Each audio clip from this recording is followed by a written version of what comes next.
This video is packed full of all the projects I've been working on so far this summer. Hi, I'm Christine, and I'm going to take you through the last few weeks since my last post. It's been crazy without an art room and all the vacations that happen during the summer.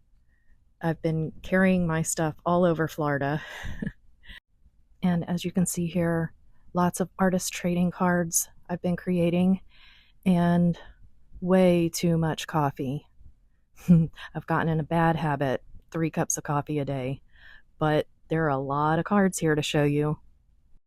So some of this video is filmed in my art room, some of it is filmed in my camper, and some of it is on my coffee table. But there's a really cool project in the end to contain all these artist trading cards, so stay tuned. So these first cards that I created, I use, you can see, kind of peeking through all the layers, playing cards, and I just ordered them in a huge package on Amazon. And this is the first set that I was working on. Some of this is, you might recognize the faces and some of the bees and moths from Collage Soup. You know I love Collage Soup because they have great images that help you get started when you don't really know what to do. But these playing cards are perfect for ATCs because they're the perfect size. I believe it's 2.5 by 3.5. This set, I had no idea what to do, and as you can see, there's a little silicone mat underneath, and I think I got that with some polymer clay or something, but it's perfect because I can lay everything out and work on 15 cards at a time, and then I just slice off the edges and clean them up when I'm done. But I just lay them out and start putting layers on them.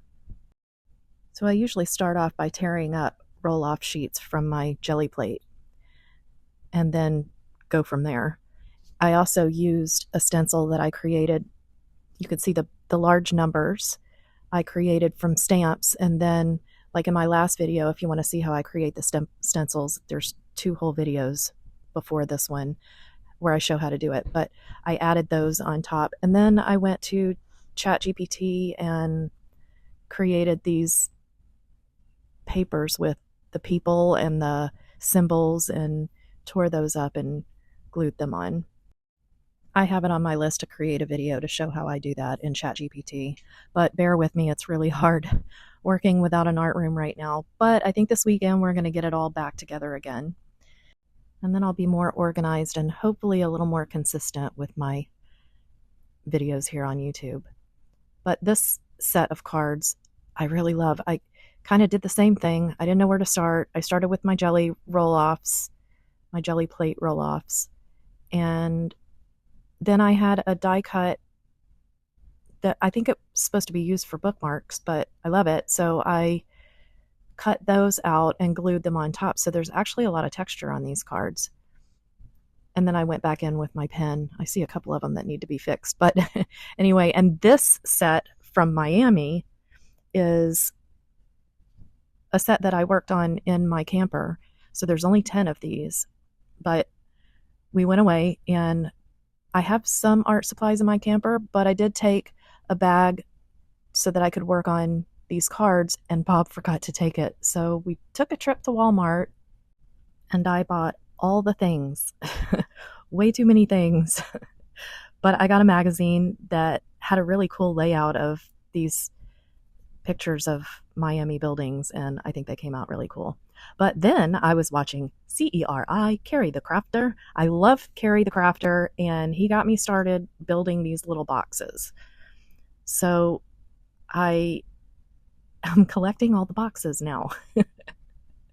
But they're turning out great. So I'm going to do a whole video of step-by-step how I created these. Ceri has some really good videos on his channel that you should check out if you want to do that before I get around to it. But here I show you a little bit of the process.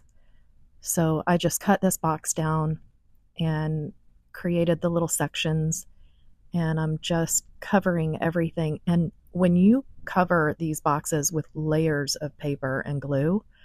It's so strong, but I love it. And of course, this one, I think this one, no, this one was the second box, and I kept creating them and then realizing I wanted different sized compartments. So one led to another, and that one led to another one. And I'll show you an example at the end. But I really enjoyed making these boxes. And then I started looking at other people's videos. Some people even create little cabinets with drawers. I'm obsessed. So now everything in my art room is going to have a custom box. Although it is kind of monotonous. But then again, I like those little monotonous projects that you can do while you're listening to a podcast or watching a movie that somebody else picked that you really don't want to watch. But maybe I'll do a step by step of this next. We'll see. It's on the list. But I'm thinking that this would also make great gifts. So if you have something that you want to give and you want to give it to them in a special way, you could create a box that's perfect for the gift that you're giving. So I don't know, maybe I'll have time to make some custom boxes for gift giving for Christmas. Oh, and it's Christmas in July, so I guess it's a really good time to start. Just thinking out loud. So once I have the box completely covered, and this is a really good project to start working on for in between things. So when you get stuck, this is the kind of project I do when I get stuck on a canvas painting or a collage or something that I'm working on, because you really don't have to think much and you can do it in steps, because these layers of paper and glue, I'm using Mod Podge, a matte Mod Podge on this, and it does dry pretty quickly, but because there's so many layers, it can take a little while. So I'll walk away from it for hours in between and then come back to it. So you can have several of these going at a time. Great projects to kind of meditate and slow everything down and think about what you're working on if you're stuck on something and need to figure it out. So these first ones I didn't really plan out. I just started making them because that's what I do. I get excited and I just do things without thinking about it. But you can take some of the items that you have, like the tag, I make tags and I've done a video on that as well, that I hand out, and the ATCs, the artist trading cards. So you can measure them out and kind of make a floor plan, a box plan, container plan, and make it perfect for the things that you want to display. I thought about making these for my booth for when I do art fairs and craft fairs. So I'll probably use these in my booth. But anyway, I figured that out, that you should plan it out first. And that's what I did on the third box, which I will show you at the end of this video. But right now I'm just finishing up all the layers, and I used a book that I use for collages, and if I'm working on my jelly plate, I use it to roll off. But they're thick and strong and great for the base, and then I do other collage on top of it. But here is my favorite part.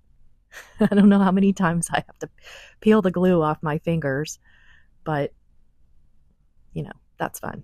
And I'm not sure why I put this in here, but I left it in because I wanted to show you, as I'm building the little sections, these clips, bullnose clips, and the little chip clips are perfect for holding everything in place. So this was the first one, and I did the layers of the book first, and then you can see some different things collaged on top because I didn't want just the book pages. So you can do anything, tissue, paper. I used some sewing pattern paper and some scrapbooking paper. And then I'm doing layers of paint. I want it to kind of look like a patinaed box. It's not done yet, but I will update you when it is done. And here is my little setup on the coffee table. This is the third box. So I have the tags in the back and the ATCs in the front. Here's the one I was just working on. That was the first one. Hi, Chance. And this is the second one. So I hope you enjoyed that quick little update. I wanted to say hi and thank you to my new subscribers, and I'll be back soon with lots more fun stuff. Hope you all have a great weekend. Bye.